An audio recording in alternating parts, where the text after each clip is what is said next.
Fíjate, Okay. Ernesto, Meli, fíjate que un equipo que asciende a la primera división nunca había logrado tanto respeto tan rápido, ¿eh? Sí. No. O sea, un equipo que asciende normalmente a primera división le cuesta muchísimo. Este equipo Totalmente de acuerdo. Aparece en primera división y lo primero que se gana es un gran respeto, no nomás en la ciudad, en todo el fútbol mexicano, por la manera de jugar, la manera de competir, la calidad de los jugadores. O sea, por eso cuando hablamos que quedó una marca, una huella muy firme, que hasta la fecha, hasta la fecha, es un equipo que todo el mundo lo recuerda, porque siempre jugó para ganar. Se ganaba 6-3, 5-2, la gente sabía que iba a haber goles en las dos porterías, pero esa fue la marca de la UDG, de los Leones Negros. Sí, así fue. Si te acuerdas, Ernesto, nada más ese partido, que fue el primero, no se llenó el Azteca cuando jugamos nosotros. Después todos los partidos eran llenos. Sí, eran llenos. CU, a CU le quitamos lo invicto en 6 años con un 3-2. Sí. ¿Sí? ¿Te acuerdas? Recuérdame a ver si te... Quiero ver si te acuerdas cuando se pintó los rayos rubios, Yair, que jugamos en Zacatepec. Se quería caer la cancha cuando entró porque lo aventamos por delante y le dijimos, ¿sabes qué? Ahora tú sales adelante y luego nos paramos todos para que entrara solo, ¿no te acuerdas? Sí. Llenísimo el estadio, igual el Coruco Díaz. Sí, el Coruco Díaz. Yo recuerdo que le dije a Yair, pues ¿qué crees que es un circo, cabrón, aquí? Híjole. Y hacía un calor de los 1000 diablos. Yo cuando entré los primeros 5 minutos, nomás había puros camellos. ¡Qué calor en Zacatepec! Hasta que me adapté rápido y empezamos a jugar, pero traíamos una máquina. Sí, yo no, que teníamos un equipazo. Oye, Ernesto, y bueno, aquí el Salto, Juanacatlán, ¿qué es para ti? Tantos futbolistas que han salido de aquí. Sí, muchísimos. Bueno, yo nací aquí en Juanacatlán y me crié en el Salto, porque mi papá, yo estaba chico con 4 años, mi papá, lógico, trabajaba en el Salto, nos llevó al Salto. Aquí en Juanacatlán no había infantiles, no había más que la interzona en aquellos años, no había infantiles. Y ya en el Salto había infantiles, entonces yo empecé a jugar en el Salto. Pero todo porque no hubo aquí, en mi tiempo, en esa edad, pues no había. Y allá empecé a jugar en un equipo que se llama el Corona, donde afortunadamente jugó el Pablotas González en sus tiempos. De ahí salió el Pablotas González del Corona. Y bueno, yo llegué circunstancialmente también ahí, o sea, realmente. El presidente del club era compadre de mi papá, pues me llevó ahí. Y uno como niño de 4 años, 5 años, pues yo hacía lo que mi papá me decía, lógico, y todos, ¿verdad? Y ahí empecé el peregrinar. Yo creo que a través de los años y del tiempo maduré mucho. Hay algo muy importante que a veces están de acuerdo ustedes conmigo. Para un equipo de fútbol, ya no voy a hablar del deporte, de otros deportes mundiales, pero para el fútbol nacional o internacional, como sea, en un equipo de fútbol, para que sea grande o más grande, tiene que haber gente de experiencia. Para que los muchachos que pueden ser estrellas, aprendan de los jugadores, de los 2 o 3 jugadores veteranos que están en el equipo. Yo les voy a poner un ejemplo, así viviente y ahorita. El Guadalajara está haciendo un gran papel de hace 2 temporadas, con puros chamacos que todos juegan muy bien. Pero les hace falta dos veteranos de guerra y o 3 para que puedan aspirar al campeonato. No podemos decir que no porque hay 4 equipos fuertísimos. Entonces, al Guadalajara le hace falta gente de experiencia. Y yo como jalisciense, quisiera que fuera campeón Guadalajara, pero lo veo muy difícil. Por lo mismo que hablas, porque les falta madurez a los jugadores, pero también 3 o 4 jugadores que los ayuden y que los cuiden y que los defiendan. Sí, así es. En algún momento alguien lo hacía por nosotros cuando había más viejos. No le hace que nos pegaran en los entrenamientos, no, porque no querían que jugáramos. Algo que no pasó en la Universidad de Guadalajara. No. En la Universidad de Guadalajara éramos todos iguales, todos éramos parejos, los jóvenes tenían las mismas posibilidades y las mismas condiciones para jugar. Sí, así es. Y también cuando llegaban a la cancha los más jóvenes, también era nuestra obligación cuidarlos para que hicieran las cosas mejor y para que no les costara tanto trabajo. ¿Sí te acuerdas? Sí, cómo no. Porque a ti te tocó mucho de eso. Sí. Te tocó también cuando fuiste novato. ¿Cuándo comenzaste? ¿Comenzaste en el Oro? Sí, comencé en el Oro, 65, 66, y era un gran equipo. Recuerdo mis compañeros, todos ya estaban grandes, ya todos tenían 30, 32 años, y yo era el único muchacho que iba a cumplir 17. Recuerdo, te dije, ¿te acuerdas que muy joven? Recuerdo que habíamos dos muy jóvenes nada más, el Coco Gómez con América, que tenía 18 años, y yo 17 con el Oro. Mis compañeros, grandes compañeros. Yo creo que ellos me aportaron mucho a mí para poder madurar. Ellos me maduraron más rápido. Por eso lo que estamos comentando, que un equipo para que sea campeón y grande necesita conservar la madurez del equipo de futbolistas, Beli. Y yo no sé si estemos de acuerdo, capitán. Entonces, es una realidad. Si no los encuentras, hay que traerlos del extranjero para que redondeen todo el equipo completo. Esa es la realidad, ¿verdad?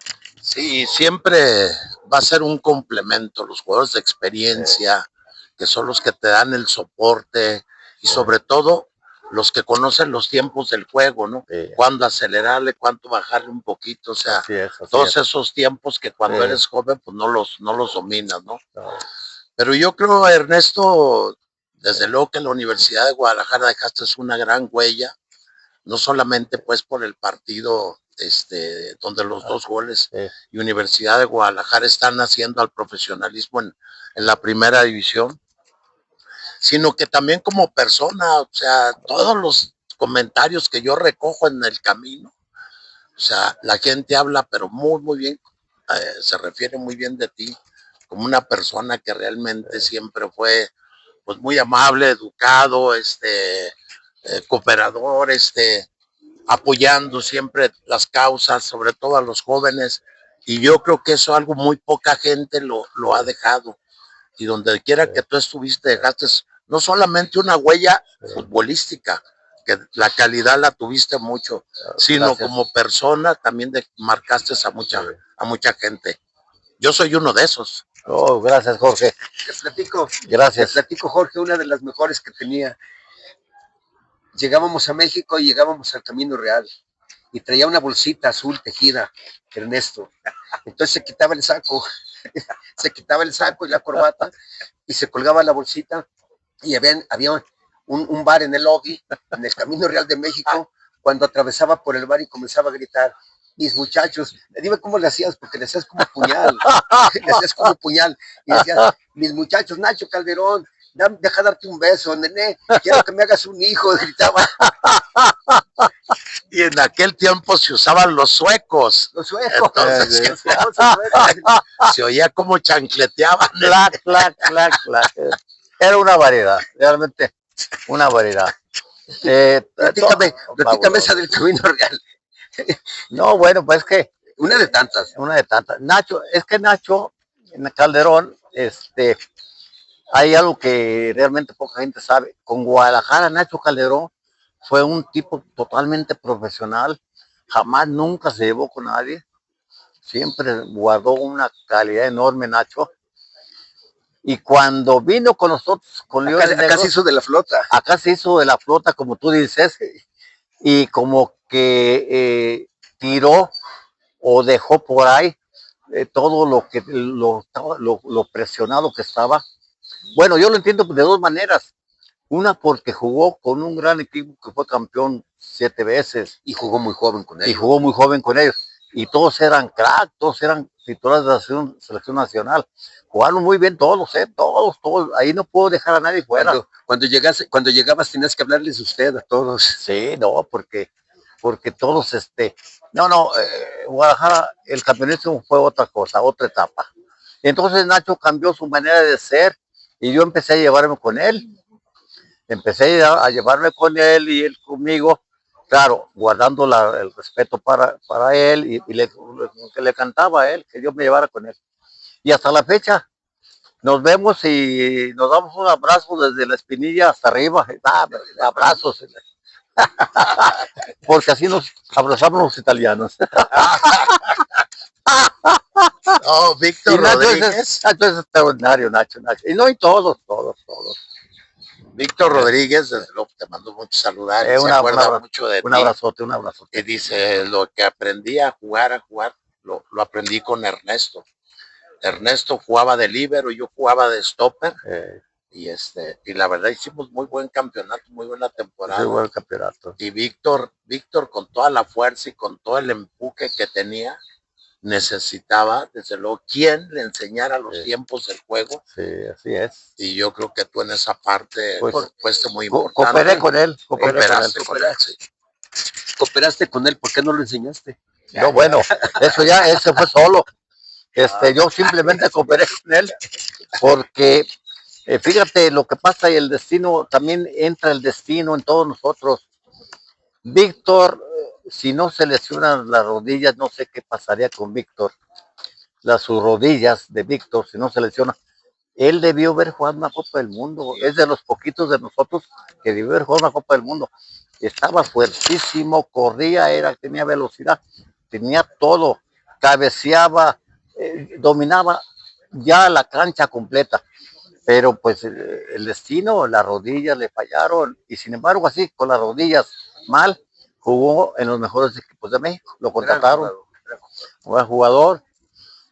Y eso fue mérito de él, de Víctor, porque Víctor, de él, y además fue un gran muchacho.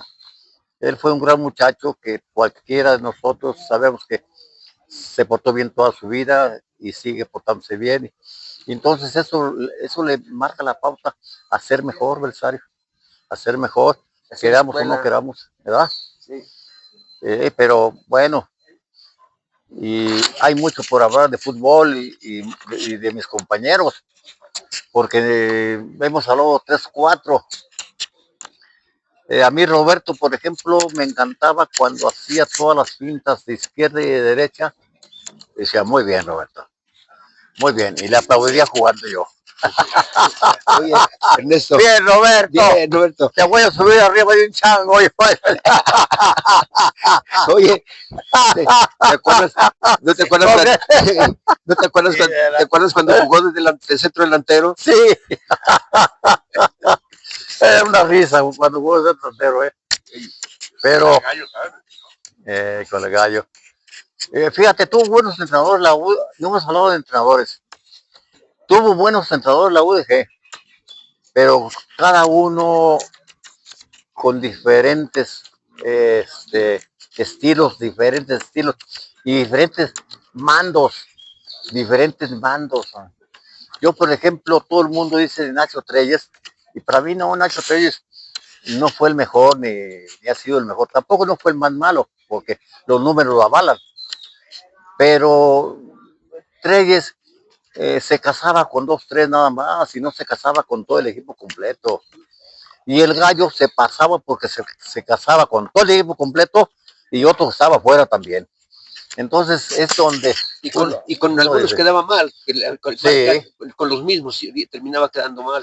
Así es. Totalmente de acuerdo. Sí, yo creo que en el rompimiento o en el rompimiento que no me gusta platicar y no me gusta hablar, es cuando llegaron gentes que fueron, primero no eran de extracción universitaria, porque después se demostró que la mejor cantera que teníamos hizo un gran equipo con la cantera que venía, y los primeros fueron Mario García, Dávalos, Víctor, Plasencia, que también hicieron una gran carrera. Ellos vinieron de abajo. Pero yo creo que sí hizo falta alguien que dirigiera un poco a los entrenadores y que dirigiera un poco a los entrenadores para que supieran exactamente en dónde estaban parados y lo que representaba ese equipo de cómo comenzó.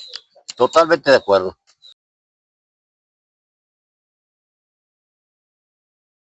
Adelante. Bueno,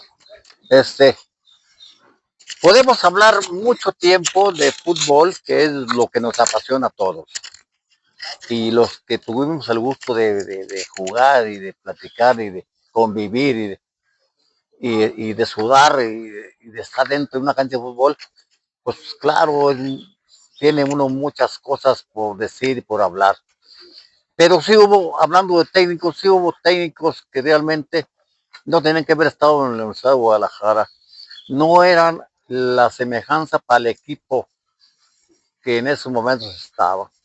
Este, eh, aunque hubieran sido grandes jugadores, aunque hubieran sido los mejores de México, no eran entrenadores para la Universidad de Guadalajara. La Universidad de Guadalajara era otra calidad de familia, algo diferente. Para mí retoma la Universidad de Guadalajara después de ese primer equipo, retoma una esencia con la primera camada de jugadores de extracción universitaria, de extracción, sí, entre ellos Jorge. Entre ellos Jorge, que es lo mismo que te estaba diciendo yo, de la camada que llega después, sí, así es. Después de Plasencia, sí. El mecánico Gómez, de Víctor. Sí, no, todos jugaron bien, todos jugaron bien. A Plasencia lo único que yo le vi es que tenía que haber crecido un poquito más, estirar lo de las patas, de las manos al cabrón. O de la cabeza. Pero para que no renegara tanto. Sí, yo no le hacía caso ya, pues renegaba siempre. Pero sí, fue un gran jugador, sí. Fue goleador. Pero sí, el mundo entero, quiera o no quiera, como decía Parféquete, él quería jugadores grandes y altos y fuertes, porque decía, caballo grande, aunque no ande, luego lo echamos a andar. Y esa es la realidad. Porque puede haber gente menudita, que juegue muy bien al fútbol, yo indiscutiblemente que lo hubo en todos los equipos, en todos los equipos, pero sí le hizo falta un poquito más de estatura, porque imagínate, si hubiera cabeceado mejor, hubiera hecho otros 100 goles, casi llegó a los 100, ¿verdad? No, le hicieron un homenaje de los 100, una placa, por ahí pusieron en el Jalisco. No, estuvo bien. En esa no sé si le contaron también los de los entrenamientos, pero... Bueno, también posiblemente. Pero estuvo bien. Pusieron una placa ahí en el Jalisco. Estuvo bien. Pero no deja de ser uno de los grandes jugadores que tiene la universidad, que tuvo la universidad. No. No, jugó bien. Y si nos vamos a cumplió y jugó muy bien. No podemos dejar a alguien fuera, pero Mora, Guzmán... No, ellos jugaron bien. Muy bien. Bueno, los que jugaron, Sosa. Porque hubo muchos que estuvieron y se quedaron hasta 10 años y nunca jugaron. Sí, jugaron nomás a veces. Había, ¿te acuerdas que oía García Rulfo me parecía un gran portero y como que se me estancó un poquito García Rulfo. Yo creo que no, fíjate, yo creo que el otro día tuvimos una plática. Yo tenía que, para mi gusto, tenía que haber dado más García Rulfo, fíjate. Pero tuvieron que haberlo metido más. Pues sí, también no jugó mucho también, pero, y bueno, realmente sí, un portero si no juega, se oxida, sea quien sea. Cualquier jugador. Cualquier jugador. Los demás jugadores de la cancha podemos estar un rato fuera y después volver y entrar y agarramos el ritmo y empezamos a jugar otra vez todos. Pero el portero si no juega, pierde todo y todo, como jugaba poco, ¿verdad? Jugaba poco. Lo contrario, Nacho Calderón llegó un momento en que era de los mejores porteros de México, del mejor portero de México, jugaba extraordinariamente bien, claro que jugaba con Chivas, pero decidió hacer novelas y telenovelas, pues se le fue el rollo, que ya andaba cambiando, no sé, de pantalones o no sé de qué. Tú me platicaste, Belisario, entonces yo te echo a ti la culpa. Sí, yo te platiqué. Oye, Ernesto, y de las posiciones, porque yo te vi jugar de líbero, de stopper, de contención, de un medio mixto, hasta de 10, prácticamente todas las posiciones del centro las jugaste, ¿no? Sí, casi. ¿Dónde te sentiste mejor que podía hacerse, aportar mucho más al equipo? Yo creo que si hubiera jugado de un principio como líbero en mi carrera, hubiera hecho más. Porque jugar de medio de contención en la media cancha es muy difícil. Es demasiado difícil. hay que saber jugar para los 4 puntos cardinales. Y es muy difícil, porque hay momentos del partido que toda la responsabilidad es tuya del medio de contención. A un buen extremo hay que hacerlo jugar, y a un buen centro delantero también hay que hacerlo jugar, porque tú eres el que trae más pelotas, el que tú tienes que hacer jugar al equipo, tienes que echarlo adelante. Y eso me costó trabajo dominarlo un poco en la media cancha. Pero de líbero, yo creo que debí haber jugado de líbero, pero no me dejaron, porque yo decía, Peña estaba jugando, capitán de la selección nacional, y luego trajeron a Lima, capitán de la selección brasileña. Es donde yo me fui de media cancha y dije, pues no voy a jugar, tengo que jugar acá. Y es donde un muchacho, papá de Rafa Márquez, estaba con nosotros, que jugaba muy bien, jugaba como su hijo, pero no pudo jugar. Pues con 2 estrellas de esa magnitud, ¿quién va a jugar, Belisario? Está como en Guadalajara. Sepúlveda jugó toda una vida. ¿Por qué? Porque no había nadie con la calidad de Sepúlveda. Y ni hay, es más, ni he visto siquiera de Sepúlveda. Esa es la realidad. Eso es mi punto de vista, ¿eh? Mi punto de vista. A lo mejor en otras posiciones hubo jugadores, pero pues, es muy difícil quitar el Tigre. Me tocó la última temporada del Tigre jugar conmigo. ¿En el Oro? En el Oro, sí, conmigo. Y Sepúlveda, así de viejito, él con 44 años, y yo tenía creo que 22, algo así, no me acuerdo. Era un tipazazo. Primero como persona era un tipo fabuloso. Yo no sé si había cambiado o no, pero la cancha la dominaba con los ojos cerrados. ¿Qué dices tú? Ay, pues por eso estuvo tantos mundiales. Porque, mira, yo sentía que los jugadores como que traían imán, se iban con él. No. Cada punto del área grande Sepúlveda lo tenía medido y al jugador también. Mucha visión de la cancha. No, hombre. Muy bien. Y hubo otros jugadores muy grandes que fueron mis amigos y también fueron seleccionados. El campeón jugó muy bien, ni hablar. Del Muro. Peña fue diferente que todos ellos. Peña tenía una velocidad enorme en un sprint corto. Recuperaba. No. Del Gallo Jauregui, esos fueron grandes jugadores. Ahora, me voy a ir a otro lado. Todas esas clases de jugadores y esos grandes jugadores siempre estuvieron con Nacho Treyes, porque Nacho Treyes fue inteligente. No iba a traer otros sabiendo la clase de jugadores que ya tenía ahí. O sea, si entendemos un poquito, entonces, pues él se casó con ellos, con todos ellos. El que se hacía viejo, lo iba dejando a un lado y iba subiendo al otro, pero muy uno de vez en cuando, o dos, pero nada más. Entonces, Nacho Treyes fue muy inteligente, pero inteligente también para él, porque estuvo en equipos grandes ganando lo mejor. Fue su tiempo. Así es. Pero también ha habido muchos entrenadores muy buenos y tuvimos muchos muy buenos entrenadores. Yo recuerdo más así rápido que mis entrenadores que tuve casi la mayoría no eran mis entrenadores, eran como mis papás. Era como mi papá. No era como mi entrenador, era como mi papá. Me decía cómo jugar y qué hacer, pero me hablaban así como si ellos fueran mis papás. Como si mandaban. Sí. Eso me dijiste a mí cuando te bajé del bus y que estabas dormido. me abrazaste y me dijiste, Belisario, eres mi padre. No, soy tu compañero. Oye, bueno, Bueno, eso es otra cosa. Es otra cosa, pero la realidad, y los entrenadores han cambiado también, eso que quede claro. Los nuevos entrenadores han cambiado todo. Yo no he tenido tiempo de platicar con Alfredo Tena, un buen muchacho de la América. Cumplió, jugó bien, pero me han dicho a mí, no sé si es cierto, las alineaciones las hacía por computadora. Metía los nombres de todos y lo hacía por computadora. No se puede, no se puede, por lo que tú quieras, por lo que pase o no pase. Pero Tena, bueno, pues se equivocó él. Y mira, es difícil, ya se pasó el tiempo, porque tuvo muy buen tiempo Tena.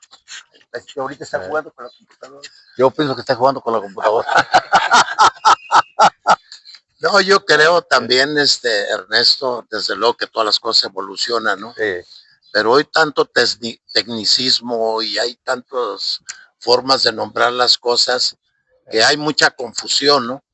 Yo creo que al futbolista lo han despersonalizado. Sí. O sea, no es lo mismo que tú salgas a jugar, a cumplir, lógico, un orden táctico, pero con la libertad de crear para adelante y para atrás y hablar y ordenar. No le quites la magia. Y ahora, pues También. el problema es ese, ¿no? Que Eso es. prefieren puros jugadores que sean muy obedientes tácticamente Sí, así es. y que no se atrevan a hacer absolutamente nada, así es. ¿no? ¿Qué piensas de eso, Ernesto? No, totalmente de acuerdo contigo, Jorge. No les dan la libertad de ser los jugadores, de que ellos puedan crear algo, sino los tienen todos estilo ranchero, como dicen, amarrados, no los dejan ser más libres, jugar mejor, porque podían jugar mejor. Pero todos los técnicos, si ustedes se dan cuenta, si pierden 3 o 4 partidos, están fuera del equipo. Y hoy los sueldos que se ganan, porque también va una cosa con la otra, los sueldos que ganan los entrenadores es mucho dinero. Ya no me voy a meter con los jugadores, pero los técnicos también ganan mucho dinero. Y entonces, bueno, pues también tienen que cuidar porque yo lo que me he dado cuenta que nuestros amigos mexicanos que fueron técnicos en los últimos 20 años ya no tienen equipo, tienen años sin entrenar. Y sin embargo, viene cualquier tipo de Sudamérica, que ni siquiera hizo el curso de entrenador. Y nomás porque te dicen, bueno, che, déjate de pavadas. Que la pelota va y la pelota viene. Y la gente se entretiene. Y ahí están todos sobre él. No se puede. No, es increíble. ¿Sí o no? Me volví a acordar. Te volviste a acordar. La pelota va y la pelota viene y la gente se entretiene. Sí. Un día estábamos afuera, íbamos a jugar en León y estábamos allá afuera, pues, pegadito, allá en la calle. Y Ernesto ve a un señor y le dice, ¿y su smoking? Y el señor volteó, pues un aficionado. ¿Por qué smoking? Pues porque voy a dar una cátedra allá adentro. Y usted viene así, voy a dar un concierto. No, Ernesto tiene 1000. Voy a dar un concierto, una cátedra. Oye, usted no puede venir así vestido. Bueno, yo sacaba muchas bromas porque me reí de mí mismo. Y yo le decía a mis macaquitas, Ernesto, me decía, ¿qué zapatos? ¿Cómo viene el equipo que traigo? No, es un buen equipo, la Universidad de México viene con Tutano, Mangano y Perengano. Acéitame el piano de cola larga.